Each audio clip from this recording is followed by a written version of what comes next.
University.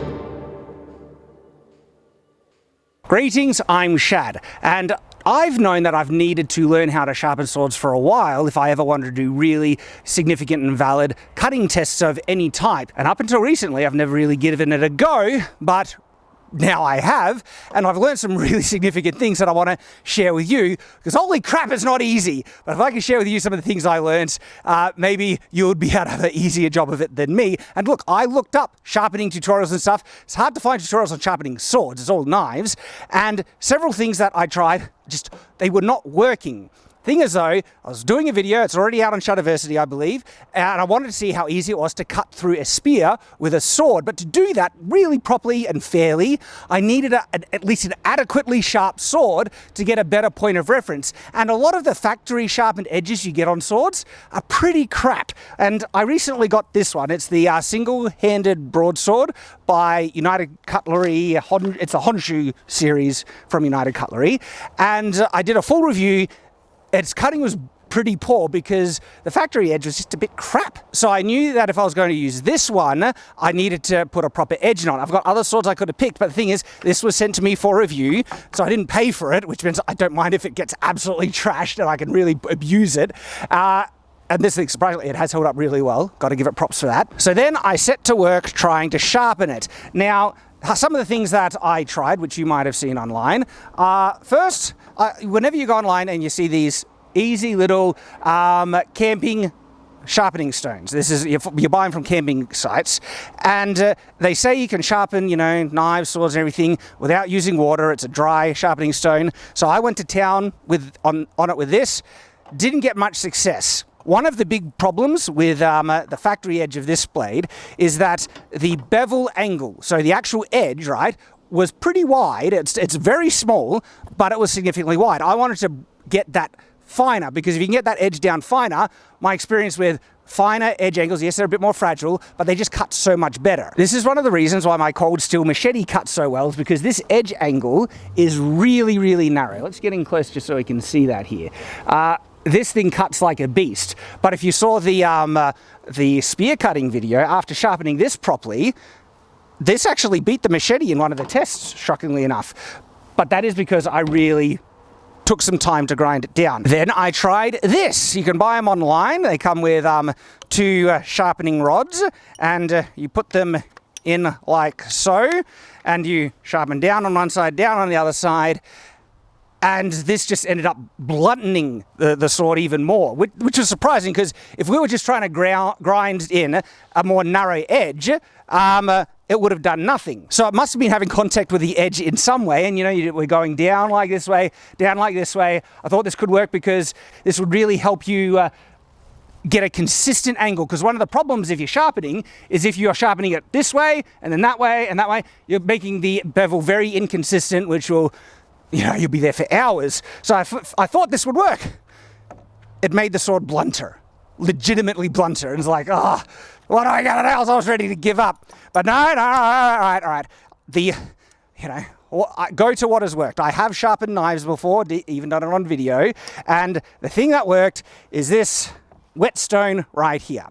I avoided it because I knew it was going to be problematic to try and get when I'm sharpening a knife, you can have the whetstone lying there and just go to town, but a sword, specifically a double-edged sword, it's one, heavier, so it's harder to maintain the correct angle, and two, you cut, you slip on the back edge, you could cut yourself even though it's still relatively blunt, but what a pain. I just tried it for no, that's not going to work. How the hell am I going to do this? And so finally, I kind of bit the bullet. I got this, pallet out, and I said, okay, if I fix the blade onto this pallet like so, fixing that there, moving this forward to the edge here, and fixing this here. All right. This would enable me to use the whetstone. I just got to pick up the whetstone in my hand and start grinding it or sharpening it like that.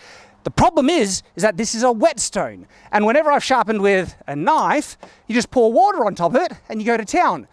And it's like, okay, how am I going to keep this wet? But I have noticed something when I use whetstones. We'll come and see if we can actually see this. I've never seen any sharpening tutorial mention this. I observed it, and this is one of the things that helped me out. And it seems like whetstones, there are pores in it that have air pockets, and it can actually soak up water a bit like a sponge. Admittedly, it's hard to see, but if I put a little bit of water here, okay, the water gets absorbed into the stone after like a couple of minutes, and so I'm not sure if we'll actually get to see it, because when it's dry, when it's dead dry, I was using these this morning, and so they probably still have moisture in them, because when you do it when it's pretty dry, the water actually sinks in. Maybe let me show you on this more coarse whetstone. Maybe we'll be able to see it here. Ah, look at this. See, the water is literally sinking into the stone. It's being absorbed like a sponge. Do you see that? It's a lot quicker on this one because it's a lot more coarse, okay? And so the only time I really got going with these whetstones is when I poured so much water on them that they're not absorbing anymore. I don't know why, okay? They're called whetstones for a reason. They work better when they're wet. I don't know why that's the case. Share it in the comments below. I'd love to know. But the issue is, if you need them wet when you're going to be using them, and you need to hold it upside down, what are you going to do? So I was like, all right, if I could saturate the whetstone to begin with, that might make it wet enough to be able to function as it's supposed to. So I got a bucket of water, and I did this. If we come in close, have a look at the air bubbles escaping when I drop this in the water. Okay, so now wetting the whetstones properly, they're basically saturated and they should function the way they're meant to. So I did manage to get one of the edges on this double-edged sword satisfactorily sharp for the purposes of the video, as you may have seen in my sword cutting off spearhead video. But the second edge still has the factory sharpening, which is quite blunt. And so I'm going to sharpen that back edge right now to show you how I was able to do it. This is the factory edge. It does not cut paper. Sometimes it can get its thing in, like, all right. The bare minimum of sharpness should be able to cut paper.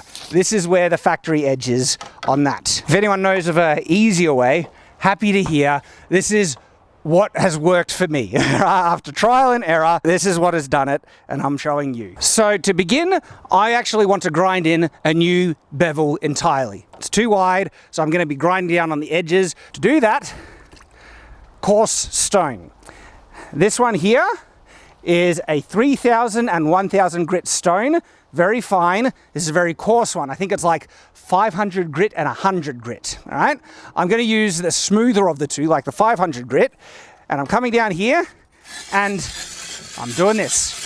This is it, grinding in the new edge. I'm applying a lot of pressure, and you can see something right here. If you get in really, really close, you'll see that on the edge, there's a brighter section right here. See this part? And a darker section right on the edge, okay? So the angle of the light is actually different from my perspective compared to the camera's. From the camera's perspective, the new grind actually is looking darker than the original edge. So when I say look at the bright line, from your perspective, which is the camera's perspective, I'm actually referring to the part on the edge that will appear darker to you. Darker there, brighter there. That's telling me what I'm grinding down. And exactly what I want. I'm not grinding the actual edge, I'm grinding the bevel. And so the reason why this is important is by watching where this bright line is, will tell you when you're done with grinding the new bevel. As soon as this brightness travels all the way to the edge, you've got your new bevel, stop using the coarse stone. And so we're gonna go in. Sometimes I alternate between long strokes like this, and then rounding out like this. We're almost pretty close. Like this is almost like a file. It's that coarse, and so it doesn't take too long to get this new bevel in. But this is the key: trying to grind in a new bevel with a finer stone, you'll be at it for hours. All right, you need something this coarse for this job. Applying a decent amount of pressure. See this? See all this brownness? That's metal. All right, that is metal that I've been removing from the blade. So I'm going to wash it off. Start clean again, because I want to see how far this new bevel is in. I'm going to go again. Can you see this bright line here? We are almost there. There's only the tiniest bit left. And so, gonna go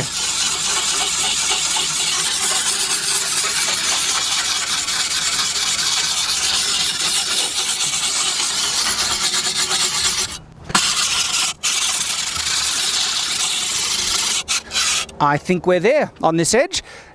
Now to flip it, do the same. Just to come in close, right? Watch the kind of cloud that comes off of this when I dunk it in. See this cloud? That's all the metal. That's the metal we have removed. So quick doing it with a coarse whetstone. Like I said, if you were doing it with a fine one, that would have taken bloody ages. I know because I tried, all right? Took me ages to remember I had that coarse stone. So I was trying to grind in the new bevel with like a camping stone and this one. And not only was it taking me out, not hours, I think I was at it for half an hour or something, I got nowhere with it. Learn from my mistake. Opposite side. So if we come in close here, all right, so we can really see the two-tone here. See this bright line and the dark line? Once again, there's the new bevel. So we want to do this until this whole bevel is bright from newly ground edge. Getting there. This does not need finesse, this part. It's just, putting in a new bevel, so I'm putting in a lot more muscle power, pressing down, putting in decent amount of pressure. I'm judging the angle by feel and eye, just like I want it, about this one. And so I'm just making sure I'm consistent. All right, let's clean it off. And now, because there's too much metal on the blade, like metal water, to be able to see where we're at with the bevel. We're pretty close. Like if we come in close, see this new bevel, this brighter steel, we have like the tiniest bit of darker metal just on the edge. We are close. It is so blunt at the moment, but don't worry, this is all part of what we're doing. Oh, I think we're there. Do you see? It is all fresh steel, fresh scraped, coarse ground steel, all the way to the edge. We have a completely new bevel now. It's right here. I'll just make sure there's not a single part left. Just want to try and get some of the tip in here. And have a look at this. Remember, this water was clear when I started, and then it is all murky and cloudy. That's all microscopic metal flakes doing that. But that's it. We got our new bevel. Now to sharpen that bevel. Finer stone. I'm going to be starting with the 1000 grit and then moving to the 3000. So the lower the grit, the more coarse, the higher the grit number, the more fine. And let's lock this in so it's stable. It just sounds smoother just on the metal, doesn't it? So when I was sharpening the opposite edge, I found I didn't need to do the 1000 grit too much. That just helps smoothen out this new bevel. And when I continued on 1000 grit, it didn't seem to be making it that much sharper. It's when I moved to the 3000 grit, that's when I started to get progress on the edge. So I'm just going to move to the other side now, grind in, smoothen off this new bevel with the 1000 grit side. Keep that stone soaking, so it's always is full of moisture. So that should smoothen off that new bevel pretty nicely. Moving to the highest grit that I have. There's higher grits than this. This is why I think I can't get the blade to a razor sharp edge. Not only do you need higher grip, you then need a strop. And I'll learn how to do a strop eventually. But if I can get it sharp enough to slice through paper with ease, that is easily sharp enough for it to be a viable point of reference in tests going forward. And so now we're at, look how, do you hear that? Look how much smoother this sounds on the metal, the 3000 grit. I almost say this is to polish the edge. But this is the grit I found that really put on the sharpest edge for me. Like I said, I continued with the 1000 grit. Wasn't getting sharp. And look, is that technique? Was I putting too much pressure on? But this one did the trick. So thing is though, this might be the longest stage out of it all. To get it really sharp, but we'll see how we go. Definitely removing material. Like, look at how grey this water is. It feels tiny bit sharper, not great though. Gee, you can see this new edge. Look how bright that whole edge is. Ooh, actually, you can feel that. You can feel that. I don't think it's super done, but just to see, this is the edge we've been working on. Let's just see where this is at the moment. If the wind will let me. This is almost like night and day compared to where it was before. The wind, but let me get this. So, like I said, not perfect, but look at the improvement. Let's finish it off. A bit more of aggressive back and forth. When you're getting to a finer edge, this is where you're putting in too much muscle can be detrimental because the edge is very fragile right now. And so you want to massage it, be gentle with it.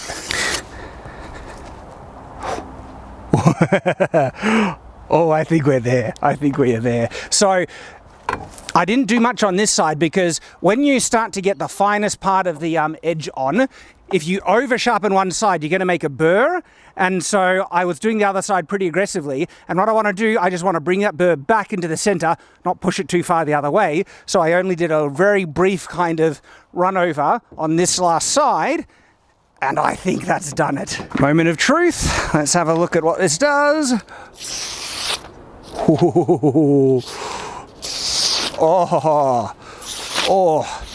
look at that. Look at that. That one ripped. Oh, we have a sharp edge, ladies and gentlemen, from utter crap to dangerously sharp. Not razor sharp, as I mentioned, but as I said, the minimum for sharpness for me is cutting paper, and as we see, look at that. Oh, just a nice slice there. So, there we go. How to sharpen a sword. And for me, I needed whetstones, going from almost 500 grit, putting in an entirely new bevel, to 1,000 and 3,000 grit. Technically not done yet. If you really want to make sure sword maintenance, you've just been putting moisture, wet like liquid water on the blade. So you want to try and remove as much of the moisture as you can. Dry it off and then re-oil it. Just have this raggedy cloth here. I have a Shadiversity short explaining why you want to oil your swords and what I'm using. Check it out if you're interested. But re-oil the blade. I'm getting the gaps here. Technically the crossguard is stainless steel, the blade is carbon steel, so I think the crossguard's stainless steel, or is it cast? Anyway, the blade is carbon. Make sure you re-oil that, and we have a very sharp sword. And we saw in the kind of sword chop a spearhead off. This thing actually cuts pretty decently when it's sharp. And there we go. That is how I, at least, sharpen my swords after a decent amount of trial and error, but I'm really happy I have a method that definitely works, puts an edge on it, because now I can sharpen up some of my other swords, and we can put things to the test a bit more often. So I hope that was helpful, and if not, at least entertaining or interesting. I do appreciate you guys for watching, and of course I hope to see you on the next video here on Shadiversity. So until that time, farewell.